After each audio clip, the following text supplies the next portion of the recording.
pembelajaran matematika.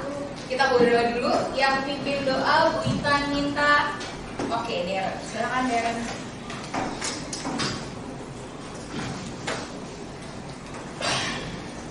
Teman-teman, mari kita selalu berdoa. Tuhan Yesus kami terima Tuhan, terima kasih Tuhan atas berkat kami. Terima kasih Tuhan dan Tuhan Yesus kami kita syukur. Amin.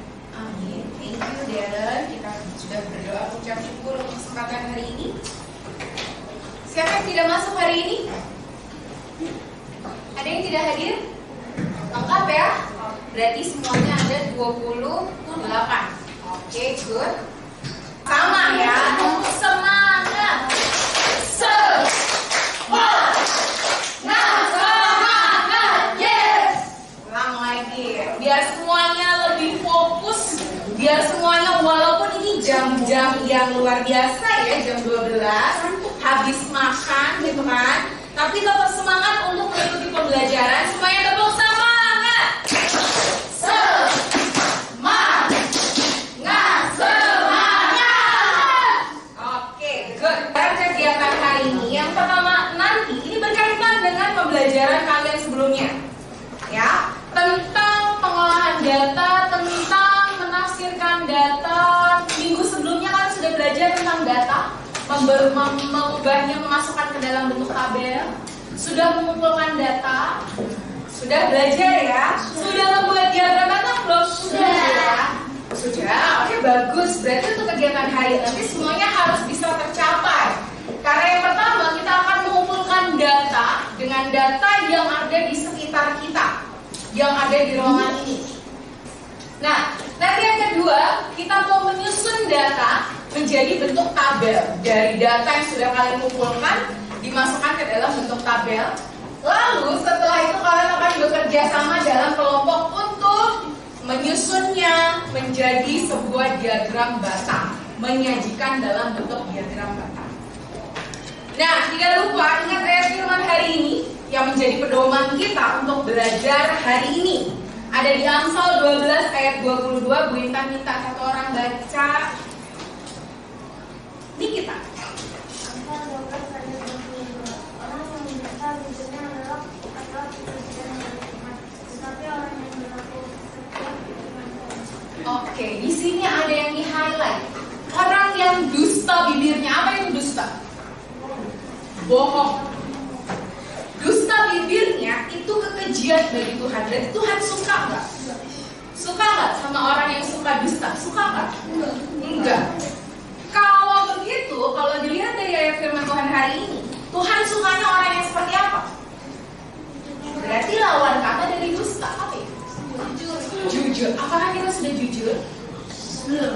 Oh belum. Berarti harus lebih belajar untuk bisa hidup jujur. Kenapa? Karena kalau kita masih hidup di dalam dusta itu tadi, suka berdusta, itu hal yang tidak disukai sama Tuhan. Berarti bukan anak Tuhan. Yang menjadi anak Tuhan adalah kalau kita bisa hidup jujur. Jadi kita belajar untuk hidup jujur. Nah, apa kaitannya dengan pembelajaran data hari ini? Nanti kalian akan belajar mengumpulkan data. Jadi kegiatan kita hari ini, nanti kalian akan mengumpulkan data-datanya dikumpulkan ya dengan kejujuran, karena datanya dari milik kalian masing-masing. Contoh, misalkan nanti Bu Intan tanya, siapa yang punya pulpen? Pulpennya ada berapa? Misalkan pulpennya saya ada 5, padahal cuma ada 3 kotak pensil. Itu namanya jujur atau tidak? Tidak. Makanya harus memberikan data sejujur-jujurnya. Tidak boleh memanipulasi. Apa itu manipulasi? Bohong. Data yang tidak ada diada-adain, atau data yang sebenarnya ada tapi dibilangnya nggak ada, itu juga bohong. Jadi harus kejujuran. Oke? Nah, langkah-langkahnya nanti setelah kalian mengumpulkan data di dalam kelompok, kemudian kalian memasukkannya, menyusunnya menjadi sebuah tabel. Setelah dari tabel, kalian akan menyajikannya menjadi sebuah diagram batang dari LKS atau lembar kerja yang Bu Intan kasih nanti. Nah, setelah itu kalau kalian sudah diskusi, semuanya sudah lengkap, menuliskan cerita juga. Nanti kalian tuliskan ceritanya, langkah-langkah kegiatan hari ini, pembelajarannya menurut kalian seperti apa. Kalian tulis, refleksikan di situ. Nanti presentasi di depan, masing-masing Bu Intan akan ambil satu ketuanya saja yang akan presentasi ke depan. Setelah itu kita akan refleksi, nanti Bu Intan dari hasil kegiatan pembelajaran. Paham? Ada yang mau ditanyakan? Benar. Oke, kalau semuanya sudah paham, sekarang semuanya membentuk kelompok masing-masing. Kelompok di sini nanti pemimpinnya Ceyun ya. Kelompok di sini Bella. Kelompok di sini Cindy. Sudah. Sekarang semuanya menghadap ke depan terlebih dahulu. Oke. Simak video berikut untuk kalian bisa memahami kembali bagaimana mengumpulkan dan menyajikan data dan bagaimana maksud. Asik, Kalula bawa cemilan ya? Iya, ini dari ibu kamu. Tadi dititipin ke kakak. Makasih, Kak.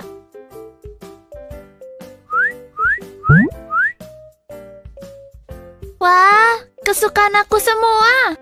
Coba Mini, snack mana yang paling banyak dikasih ibu kamu? Kalau campur-campur gini, aku bingung, Kak. Oh, tenang aja. Kita mengolah data dulu biar gampang. Pertama, kamu lihat dulu, ada berapa banyak jenis snack yang ibumu kasih. Ada biskuit coklat, wafer keju, permen stroberi, dan donat. Ada 4 jenis, Kak. Biskuit coklatnya ada 4, wafer kejunya ada 4, permen stroberinya ada 10, donatnya ada 2. Ini namanya mengumpulkan data, Mini. Kalau udah dikumpulin, bisa kita tulis dalam bentuk tabel. Kayak gini.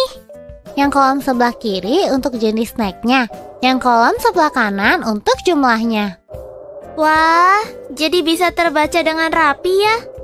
Aku juga langsung tahu kalau snack yang paling banyak ibu kasih adalah permen stroberi. Aku juga jadi tahu kalau jumlah biskuit coklat sama dengan jumlah wafer keju. Dan snack yang paling dikit ibu kasih ke aku adalah donat. Dari data ini, kita bisa melakukan penafsiran data. Hah? Maksudnya, Kak? Contohnya, dari data tadi, aku bisa tahu kalau kamu paling suka sama permen stroberi dibanding snack lain. Dari jumlah yang ibumu kasih, kakak bisa tahu mana yang paling kamu suka. Nah, udah ingat kembali ya, remind kalian untuk bagaimana mengumpulkan data, dimasukkan ke dalam tabel. Kenapa harus dimasukkan ke dalam tabel dan diubah jadi bentuk diagram? Menurut kalian ada untungnya enggak ketika kalian memasukkan data ke dalam tabel? Ada. Apa?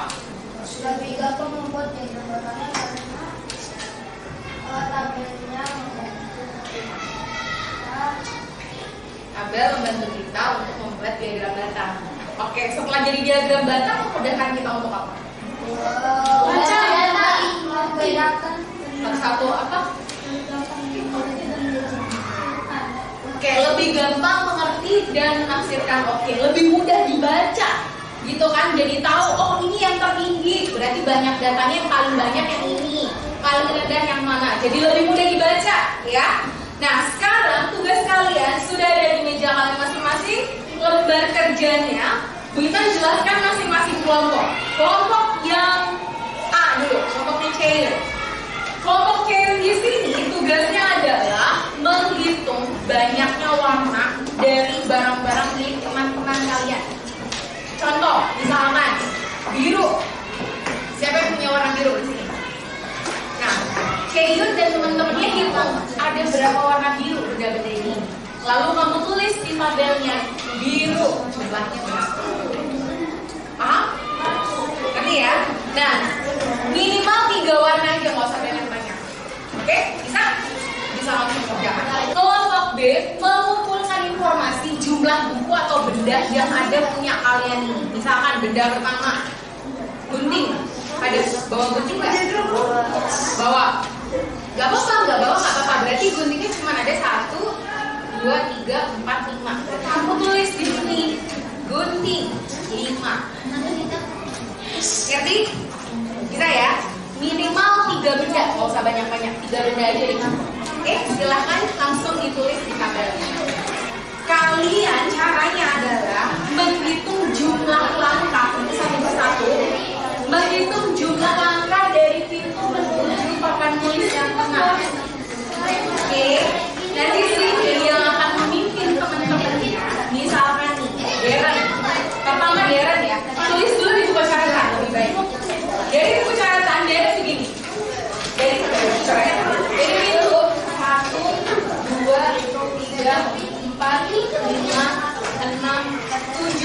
berarti dalam 7 langkah. Semuanya harus dihitung langkahnya. Langkahnya dong lebay, terlalu panjang atau terlalu kecil. Biasa aja. Nanti ditulis di buku catatan dulu, jangan langsung di sini. Ya, jangan ditulis di sini. Nanti yang ditulis di sini. Contoh, oh ternyata yang 5 langkah ada 3 orang. Yang 6 langkah ada 7 orang. Waktunya 15 menit dari sekarang.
Pengalaman saya adalah hari ini saya mengumpulkan data tentang beberapa tentang mana yang salah. Saya juga membuat diagram dalam menulis di tabel. Oke, Bu Intan tanya sama Bastian, warna apa saja tadi yang dikumpulkan oleh kelompok A? Ayo lo, warna apa aja tadi Bastian? Merah, terus biru, satu lagi, hitam. Oke, ikut tepuk tangan untuk Jayu. Oke, sekarang buka laptopnya masing-masing. Silakan masuk ke quizizz.com. Quizizz. Lalu masukkan kodenya 976688. Oke, sambil kita refleksikan hari ini. Jadi bagaimana menurut kalian mengumpulkan data itu dengan cara apa sih biar gampang? Diskusi, apalagi? Kamu harus nanyain sesuatu sama temennya nggak? Iya dong, nanya kamu ada pulpen berapa, ada pensil berapa. Berarti kita harus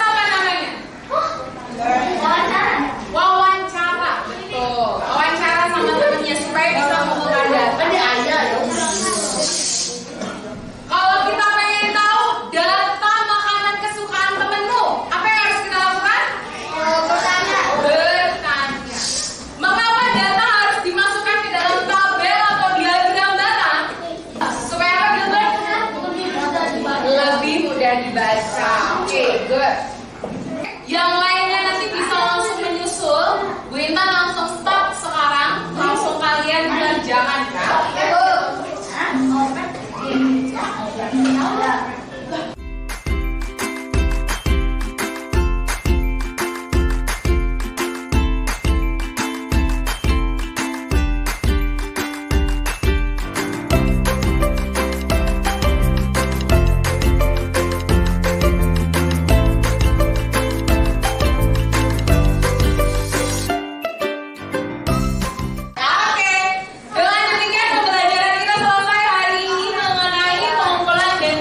Data. Ingat, bagaimana cara kita mengumpulkan data adalah dengan observasi, dengan wawancara, dengan tanya jawab dan berdiskusi.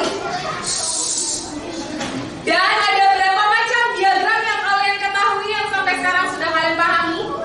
Diagram apa yang sudah kalian tahu? Yang kalian sudah tahu? Diagram batang, diagram lingkaran sudah belum? Belum. Diagram lingkaran nanti di kelas 6 ya. Ada lagi diagram yang ada gambar-gambarnya itu. Oke. Jadi ingat, kegiatan hari ini harus terus kalian pelajari. Dan ingat pesan firman Tuhan hari ini tadi apa? Ingat gak pesan firman Tuhan hari ini? Jujur. Ya, jujur. Apapun yang kalian lakukan harus selalu hidup jujur. Kita akhiri kegiatan kita di dalam doa. Yuk, yang pimpin doa minta-minta. Delva.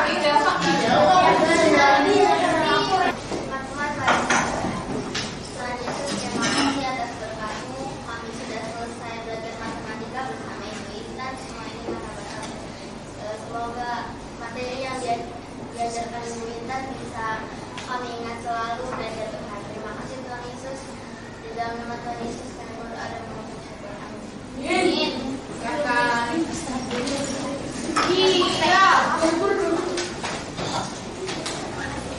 Memberi salam selamat siang Ibu Intan. Terima kasih Ibu Intan. Tuhan Yesus memberkati.